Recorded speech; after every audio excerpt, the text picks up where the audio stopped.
How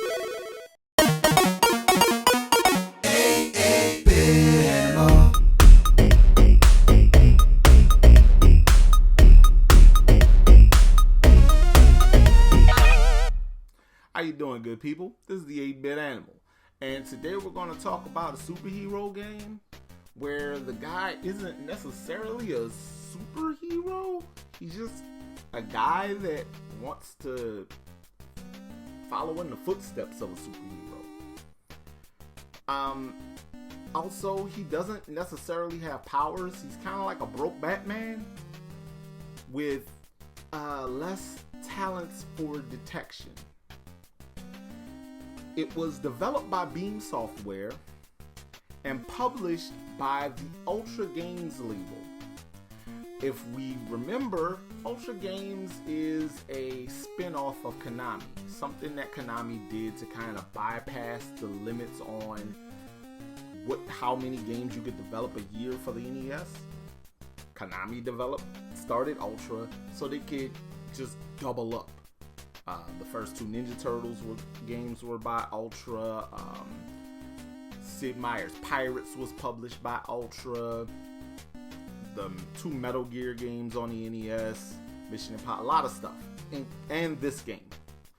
Today, we're going to take a look at Nightshade. Now, Nightshade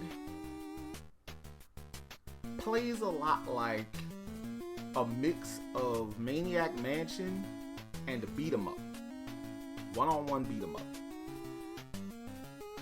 and that's why it feels like it was put out on a computer before it made it to the NES. You play as this guy Nightshade, who has taken up the mantle of superhero for Metro City after its resident hero Vortex is defeated by a villain by the name of Sutek, who has like a whole ancient Egyptian mythology vibe going on with him. And your mission is to figure out what Sutek is up to, because he's brought together all of the gangs in the city and he's planning something big. Well, he's planning something big. You need to stop him, but you also need to build trust and popularity within the city. And you do that by completing different tasks. And your popularity goes up if you complete those tasks well, like rescuing a kitten from a tree for an old lady, and fixing the skeleton of a dinosaur for a museum curator, stuff like that. And these things seem silly, but having that popularity will actually aid you in your quest to defeat Sutek. There's a lot of exploration that happens in this game, and when you encounter enemies, the game does this quick little transition like the old Batman TV show from the 60s, and turns into a one-on-one beat 'em up. Well, one-on-one, one-on-two, however many enemies is on screen.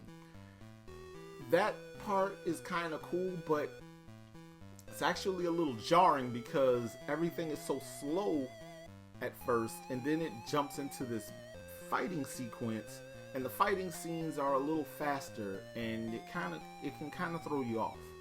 Another thing that can throw you off in this game are the assorted death traps that you get caught in. If you're captured by Sutek, you get put in these traps, and there are 5 traps. 4 of them you can escape from. 1 of them is inescapable. That sucks. At the very beginning of the game, you're in a trap and you have to figure your way out. I didn't have an instruction manual the first time I played this game, and so I didn't know that. And so I died immediately. And I lost the desire to want to play this game because I didn't know what was going on. This game really threw me off. The pacing and the controls and everything else really did throw me off back then. I can appreciate this game now, though, that I'm older. So this game definitely was not for a younger crowd.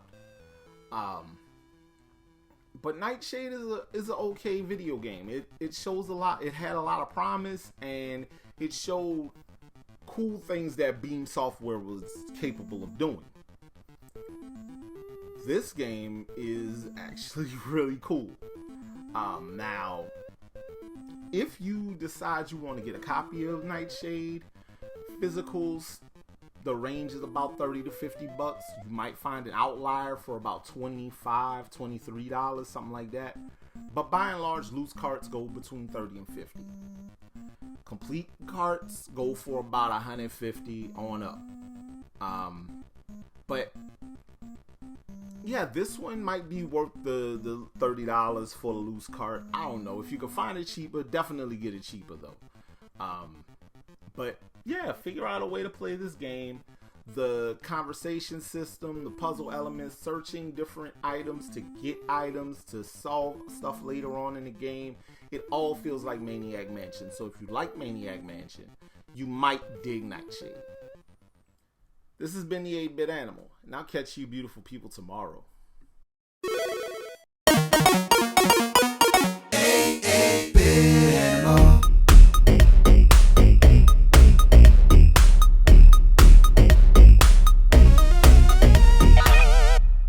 Tomorrow. And no big deal. We're just playing pub games with a monkey, a ninja, and a robot. That's all.